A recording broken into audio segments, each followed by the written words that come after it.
Hello, welcome back to another episode of Copper Dust. We're here outside in this glorious sunshine in Cleaver Square.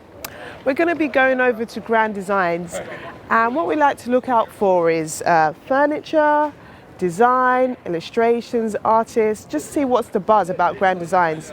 And the hot topic for Grand Designs for this year, as it is always, is sustainability. So let's take you over.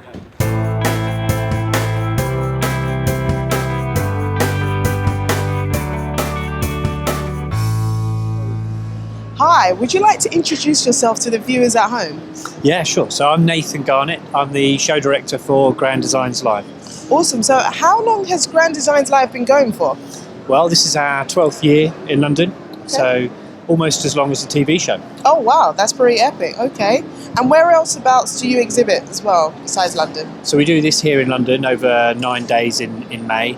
Then we take it up to Birmingham in October, and we do 4 days in Birmingham. And we also have an event in South Africa. Oh wow! Okay. And in Australia, yeah. So. Okay. And what do you think attracts exhibitors to keep on coming back and to be a part of the brand?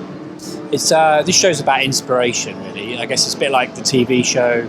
We try to inspire people to look for good design, whether it's in furniture, whether it's in lighting. It might be in new technology for the home. So our exhibitors like to take that journey with us and come here with new products each year. We get new exhibitors each year as well, and new up-and-coming designers as well. Because another thing that I get a lot of people asking me is that, which you just mentioned, which I didn't know, is that you seem to exhibit around the world. How did you make that entry into South Africa and other parts of the world? It's to do with the TV show and obviously the penetration of the brand. So Grand Designs as a TV concept, as a TV show, is popular in certain regions. So South Africa and Australia are two places where that happens. So that makes a natural association for us to be able to look at whether there's an opportunity to do something there with Grand Designs Live. Okay, and how has it been in that market over there for Grand Designs Live? Good. It's a bit different to here. Yeah. So it's both. Each show has a different look and feel. So it adapts to its environment, if you like. I mean, the Birmingham show as well is a bit different to the London show. So maybe a different mix of exhibitors, maybe different trends as well, because some interior trends are different across the world. And how is it like having Kevin MacLeod as the brand and the face of Grand Designs Live? How does that work out for you guys? Yeah, well, Kevin's very involved, which is really positive for us because that allows us to build the show with him. He puts his ideas into it. So, for example, we have a feature here which is called Kevin's Green Heroes, and that's products that he's seen out and about on his travels or been used in projects that he's involved with. And we showcase them here with Kevin's input. He likes to talk about that in a public sense, which allows us to kind of give those. A lot of them are startup companies as well. Give them a chance to sort of launch themselves, if you like, but also just on the seminar content, in the look and feel of the event and everything. So yeah. And where do you feel the direction of Grand Designs Live is going? Where do you see it in the next, 5 years' time? Well, self-build is very buoyant at the moment. As everyone knows, there's a crisis in terms of we haven't got enough homes to live in. Yeah, that's true. Self-builders actually are the largest single house property developer in the UK, if you look at them as a group. Yeah. So, and that's going to get more and more popular. So it's incredibly important for the future. So it's been fantastic speaking with you. Always stay in touch with Grand Designs. You can find all the details on our website as well as theirs. Thank you for watching.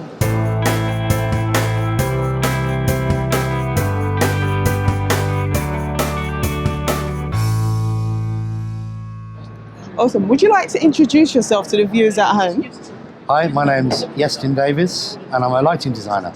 Awesome. So now you've got some beautiful pieces here. What is your inspiration behind your designs? My inspiration comes from the material. It comes from using lights with glass and other materials. And how long have you been like a lighting or sculptural specialist? I've been blowing glass for maybe 32 years or something, but recently I just like using lots of other materials. I got into lighting 12 years ago. Okay. And was you doing something prior to that, or was you just always? I've always done glass. I've always been either cursed or afflicted, however you want to say it, with the idea of being a creative person. And it was at a show, Chelsea Flower Show. Okay. We first used LEDs with our glass. Okay.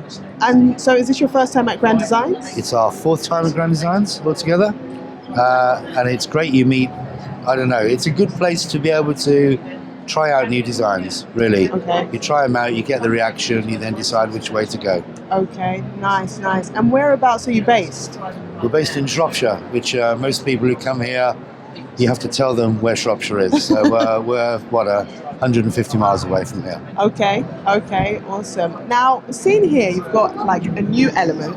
Yep. And you were saying to me earlier, it's more about 3D printing. Would you like to tell the viewers at home a little bit more about it? Yeah. I mean, the whole idea, what we try and do is create nice lighting. Mm-hmm. So I had this idea of, from childhood, you're there with a new young lady or something, staring up at the sunlight through the dappled leaves. And the whole idea of the leaves kind of, it's a celebration of some of the way light reacts through different layers of leaves. Okay. And I wanted to try and create that using an RGB light source that changes color and gives a feeling of different feelings you can set. Particularly mood lighting, so set it on a pink or a blue or whatever. But the idea is to use a material, and we were going to use porcelain first of all, because it's so thin, very fine, like a fine china. But everyone was telling me that you can't use that, it's going to be too brittle. Quite dense. So we did a lot of investigative testing. We had to go to Elance, the website. We got a freelance guy in America. Okay. He did all the construction of the leaves for us. So we had 6 different maple leaf designs done. Oh, wow. Okay. And then we got those. We then used Shapeways, which is a brilliant way. They test the model for you. They then tell you which material which material you're going to print it in. Okay. And so we got it printed to about 1.5 millimeters thick. Oh wow. Okay. Which means so it's very fine Very detailing. fine. Yes. Okay. We put all the veining detailing, etc. And then I wanted the shadow value of everything, and it's just worked lovely. As you see, they turn in the wind. Yeah, so very organic. That's what we wanted. It's very. I mean, from what I hope you can catch it on there, but it's very light. It's quite fluid. Especially with the lighting, the different effects it gets as well. It's very beautiful. I mean, if you have a lovely polished table here, all the other lights are off, you're sitting down, you get the reflection in the top plate there. It's all about creating an illusion, really. Yeah. In the darkness, from no other light, you'd only see the leaves. You wouldn't see any little hanging bits at all. Yeah. So we're pleased with it. It's been a good reaction. So do you think this is more of a direction you're going to go for, or you're just going to test it for now? What's kind of... I'd like to... Can you imagine going into a hotel foyer? Yeah. And just seeing this swirl of leaves that are blown up by the wind, where the negative space is important as the positive space. That's what I would like to do. So for our viewers, say there's an inspiring lighting designer, what would you recommend or what would you advise them to do if they wanted to go into your profession but didn't know how? As you said, it's a dying trade. How would they sort of go about it? Well, most people who are lighting designers, they will go and work with other people who are also... Okay, so like an apprenticeship or something. Yeah, a designer can be... I mean, using 3D printing is a great example because you needn't know about the material, whereas you can actually just go off and commission something and it comes back ready-made for you. Okay. The advantage of being a maker and a designer is you can control a lot of the process yourself. Yes, I see. And you can also benefit from your mistakes. If you make a mistake, if someone's making it for you and they make a mistake, they'll throw it away. Yeah. If you make a mistake that you like, then you can learn from it. Yeah, okay. Thank you so much for your advice. Thank you for giving us time. That was a contemporary chandelier company here at Grand Designs. We'll have all the details for you on the website, so please do stay tuned and check it out. Thanks. Thank you very much. It's my pleasure. Cheers. Thank you.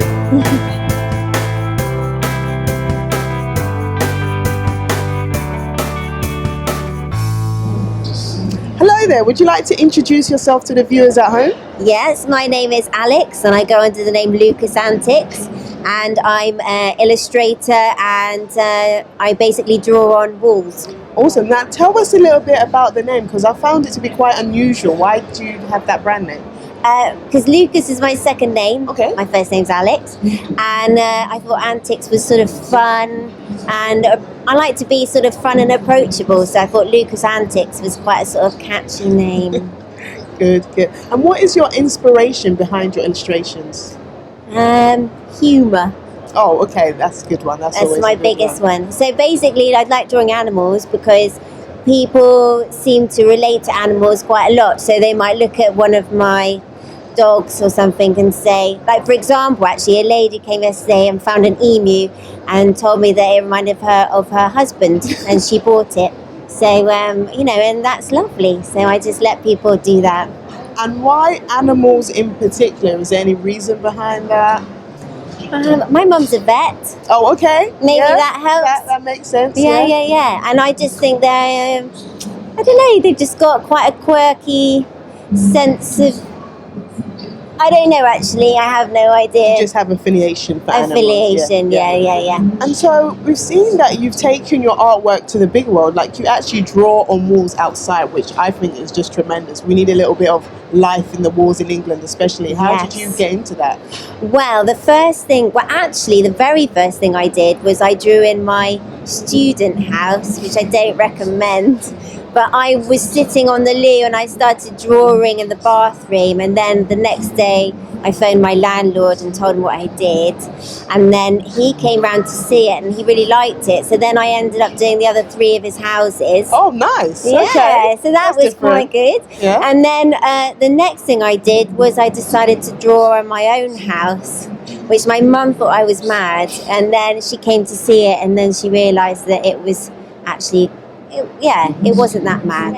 See, that was another thing I wanted to ask, because a lot of your illustrations do remind me of like kids' illustrations in books like Quentin Blake, that kind of. Yeah. Do you do anything along those lines? I'd like to.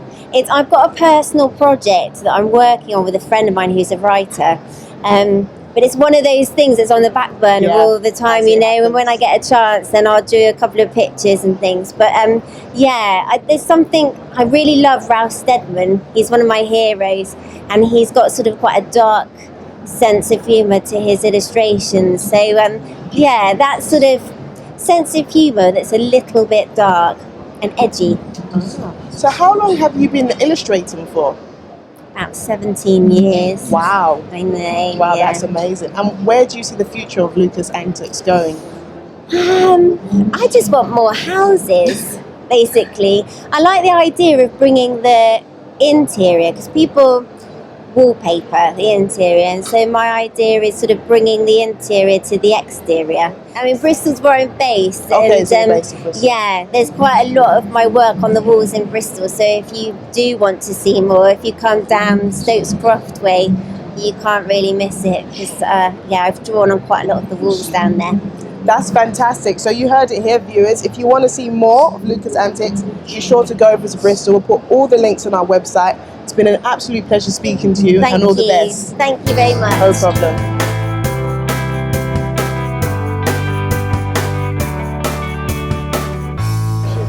I hope you enjoyed what we brought for you from Grand Designs. It was lovely to see the artists in their element. If you do want to see more, head over to the website. We have everything on there. Please do leave your feedback. We'd love to hear what you have to say. I'm Vanessa. Thank you for watching Copper Dust. Tune in next time.